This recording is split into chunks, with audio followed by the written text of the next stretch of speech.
Oi pessoal, tudo bem com vocês? Agora nós vamos dar continuidade à nossa matéria. Nós já vimos a definição, de mistura e qual a diferença entre mistura homogênea e heterogênea. Agora a gente vai ver como ocorre a separação dessas misturas, certo? Vamos lá? As substâncias raramente ocorrem puras na natureza. A grande maioria dos materiais naturais são misturas de substâncias. Para que os químicos consigam estudar a composição, as propriedades e as transformações das substâncias, é essencial que consigam purificar as misturas. Assim, em muitos laboratórios de pesquisa, o uso de técnicas de separação de misturas faz parte do dia a dia dos químicos. Tal assunto, a separação de misturas, é muito vasto e não pretendemos abordá-lo aqui de modo completo. Vamos mostrar apenas alguns exemplos de métodos químicos que permitem separar algumas misturas presentes no nosso dia a dia. Por exemplo, areia e água, óleo e água, água e sal. Vamos começar pela separação de misturas heterogêneas. A mistura de areia e água é heterogênea e formada por duas fases. Uma delas é a água e a outra a areia. Uma maneira de separar essa mistura é esperar que a areia se deposite no fundo do recipiente.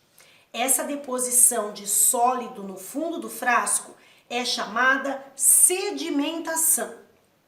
Após a sedimentação, pode-se cuidadosamente transferir a água para outro recipiente. Utiliza-se para isso a decantação, técnica que consiste em passar uma das fases da mistura heterogênea de um frasco para o outro. Restarão no fundo do frasco original a areia e um pouco de água. Esse resíduo de água, ele pode ser eliminado, por exemplo, esperando que se evapore. Para separar misturas heterogêneas de sólido com líquido, existe um outro processo, um pouco mais trabalhoso, porém de maior eficiência que a decantação.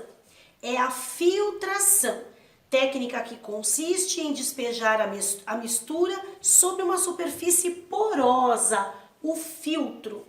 O filtro permite que a fase líquida o atravesse, mas retém a fase sólida, propiciando uma separação de ambas.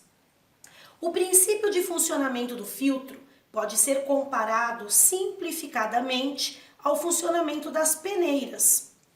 Um pedreiro peneira a areia para separar as pedrinhas, os gravetos e os grãos maiores de areia dos grãos mais finos, que serão usados para fazer a mistura com cimento e água. Os orifícios existentes na peneira usada pelo pedreiro são de um tamanho tal que permite que os grãos menores possam passar, mas retém as pedrinhas, os gravetos e os grãos maiores. O papel de filtro, bastante empregado em laboratórios, é elaborado com fibras de papel entrelaçadas, de modo que os orifícios entre elas, que são invisíveis ao olho nu, atuem como orifícios de uma peneira. As partículas formadoras da água são tão pequenas que passam por dentro desses orifícios. Já as partículas de areia, maiores que eles, são retidas pelo papel. Aqui nós temos uma ilustração mostrando a sedimentação, a decantação e a filtração. Agora vamos falar um pouquinho da separação de dois líquidos. Ao misturar óleo de cozinha e água, obtemos uma mistura heterogênea, na qual a fase superior é o óleo, menos denso, e a inferior é a água, mais densa. Para separar misturas heterogêneas de dois líquidos, como essa que nós estamos vendo aí no esquema, os químicos utilizam um aparelho de vidro, o funil de separação, que aparece ilustrado aqui na tela. A mistura é colocada dentro dele. A torneira é ligeiramente aberta permitindo o escoamento gradual da fase inferior, que é recolhida em outro frasco. Fechando-se a torneira no exato momento em que a fase inferior acabou de escoar, consegue-se a separação de ambas as fases. A inferior está recolhida no frasco e a superior permanece no funil de separação. Aqui nós temos exemplos de outros processos, geralmente separação entre dois sólidos. Temos a catação, consiste na separação manual de diversos tipos de materiais. Peneiração. A peneira pode ser usada para separar sólidos de diferentes tamanhos. Nós falamos disso agora há pouco, quando eu dei o exemplo do pedreiro que vai peneirar a areia para separá-la das pedrinhas maiores, dos gravetos, enfim. Nós já comentamos anteriormente. Ventilação. Quando a mistura é submetida a uma corrente de ar, o sólido menos denso é levado pelo vento. Levigação. Ao passar a mistura na água, o sólido menos denso é levado pelo líquido. Isso é muito utilizado nos garimpos para a extração do ouro. Agora vamos ver a separação de misturas homogêneas. Para separar uma mistura homogênea de sal e água, uma solução aquosa de sal, podemos simplesmente esperar pela evaporação completa da água, por exemplo, sob a ação do calor solar. Assim que a evaporação acaba, restará o sal. Esse processo tem larga utilização nas salinas, instalações nas quais a água do mar é colocada em tanques largos e rasos, para que vá evaporando gradualmente. Com a evaporação da água, obtém-se o sal sólido. Este, a seguir, passa pelo processo de purificação ou refino, durante o qual são eliminadas impurezas, principalmente duas delas, cloreto de magnésio e sulfato de magnésio, que, se não fossem eliminadas, dariam sabor amargo ao produto.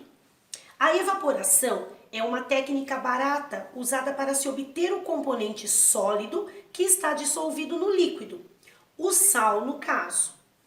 O componente líquido, por exemplo a água, é perdido no processo. Como proceder se o interesse fosse obter água pura a partir da água do mar? Para separar a mistura de água e sal e recuperar também a água, emprega-se a destilação. A mistura é aquecida e a água entra em ebulição, mas o sal não. O vapor de água é resfriado quando passa pelo interior do condensador e, graças a isso, se condensa. A água líquida, sem o sal, é recolhida no recipiente da direita e, ao final, restará sal sólido no frasco da esquerda. Tanto a evaporação quanto a destilação simples, que são os processos que acabamos de comentar, são formas de se separar o sólido do líquido. Agora, nós temos também nas misturas homogêneas a separação do líquido com líquido, que é a destilação fracionada. Em uma coluna de fracionamento, a mistura é aquecida para a separação dos seus componentes, ou seja, cada componente evapora a uma temperatura. Então, quando nós aquecemos, cada um, parte a parte, vai se separando do restante e recolhido em recipientes distintos. Bem, pessoal, chegamos ao fim dos métodos de separação dos materiais ou de misturas, No livro vocês têm tudo anotado direitinho, tudo explicado. É bom vocês assistirem a videoaula, lerem o texto no LIP, certo? Vocês têm uma lição de casa indicada para vocês fazerem, que é o preenchimento de um fluxograma, tá? Só para fixar esse conteúdo, ok? Muito bem. Nós vamos ter uma aula ao vivo para a gente conversar sobre os experimentos que estão no meio desse conteúdo do LIP. Eu deixei claro para vocês que era para fazer os experimentos apenas quem tivesse todo o material em casa, tá? Quem não tiver todo o material em casa não precisa se preocupar, apenas presta atenção na nossa aula ao vivo, porque eu vou comentar sobre os experimentos, ok? Então, sem problemas aí, se algum aluno não conseguir fazer, tá bom? A gente conversa a respeito, vocês vão entender que essa matéria é muito fácil. Ok, pessoal? Qualquer dúvida me procurem no Skype, eu esclareço as dúvidas, posso não responder no mesmo momento, porque às vezes eu estou com aula ao vivo com os alunos, se for no período da manhã, ou então no período da tarde, estou aqui gravando as videoaulas para vocês. Mas assim que eu termino, eu já dou uma olhadinha. Se tiver alguma dúvida de aluno, eu já respondo. Ok, pessoal? Tchau, até a próxima.